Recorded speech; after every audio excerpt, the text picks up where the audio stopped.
Assalamualaikum warahmatullahi wabarakatuh, pemirsa Jumat Berkah 777. Saya ingin berbagi kuliah pagi dengan judul urutan berimpak agar berimpak itu sesuai keutamaannya lebih dahulu atau prioritas. Ya, selamat datang di Jumat Berkah 77. Nah, urutan berimpak itu ada urutannya, ya. Yang pertama, berimpak itu harus yang terbaik.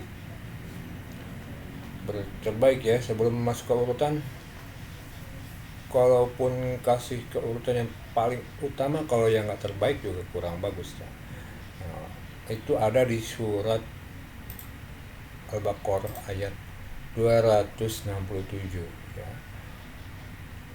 Maka infakkanlah hari usahamu yang baik-baik ya. Setelah menentukan barang yang baik, misalnya nih kita punya makanan ya, makanan infak itu sifatnya benda atau materi ya, makanan, uang. Nah, kalau misalnya ada makanan bagus dan nggak bagus, baik dan nggak baik, yang udah lama sama yang baru, ya kita pilih yang baik, yang kita juga suka, baru diinfakkan ke orang lain.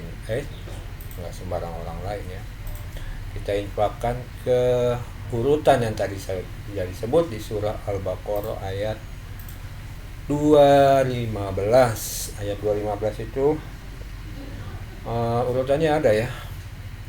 Urutan yang pertama ada ke orang tua, kedua ke ibu bapak, kemudian ke kerabat, kemudian ke anak yatim, miskin, dan terakhir adalah orang dalam perjalanan. Ini sesuai dengan ayat yang lain yang senada, karena infak ini bentuk dari kebaikan, maka dia akan sama dengan ayat yang lain di surah An-Nisa ayat 36. Di sini berhubungan dengan sembahlah Allah, janganlah musyrik ya. Nah, berbuat baiklah kepada ibu bapak ya, karib kerabat, anak yatim, orang miskin, tetangga dekat dan yang jauh. Jadi yang dekat dulu baru yang jauh, kemudian teman sejawat atau sahabat, baru yang terakhir ibnu sabil ya. Ibnu sabil orang kehabisan bekal dalam perjalanan, misalnya kita kasih makanan begitu ya. Kemudian ini ada tambahannya hamba sahaya ya. Hamba sahaya itu budak ya. Nah, di zaman sekarang tidak ada budak. Nah, belanjakanlah ya orang-orang, memberi nafkah kepada ibu bapakmu. Ada juga di dalam hadis, yaitu ibumu, ayahmu, saudara perempuanmu, saudara lakimu, kemudian orang yang di bawah nasab atau keturunan, dan di bawahnya lagi. Kemudian menurut hadis Nabi riwayat Abu Daud, sungguh sebaik-baik makanan yang dimakan oleh orang dari hasil usahanya. Hadis ini dan sesungguhnya anak dia adalah bagian dari hasil usahanya. Hadis ini menerangkan bahwa orang tua memiliki hak atas harta anak-anaknya, maka boleh keduanya mengambil harta anaknya, mengambil sebatas yang tidak mudarat atau sewajarnya. Setelah belajar dari itu, pahamlah bahwa kita laki-laki itu wajib menafkahi atau infak kepada ibu bapak. Jangan sampai terlantar, jangan sampai menyakitinya bermewah-mewah, sedangkan ibu bapaknya kurang sandang, kurang pangan, kurang kebutuhan perumahan ya. Dan juga penting urutan infak ini kita bagikan, kita sebarkan, karena masih banyak orang berinfak itu asal-asalan aja ya, ke orang lain buat uang banyak, sedangkan ke ibu bapak, ke saudara, ke orang rumah, ke anak yatim belum ya.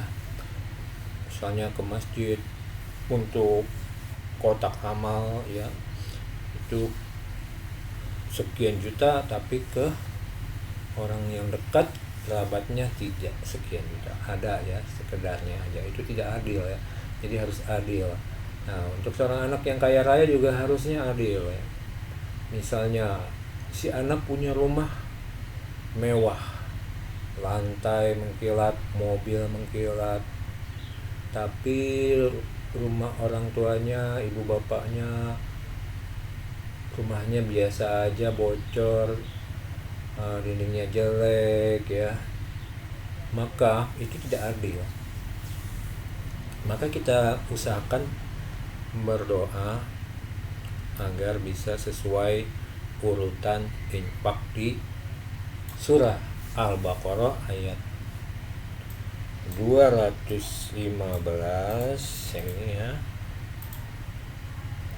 Al-Baqarah ayat 215, jangan lupa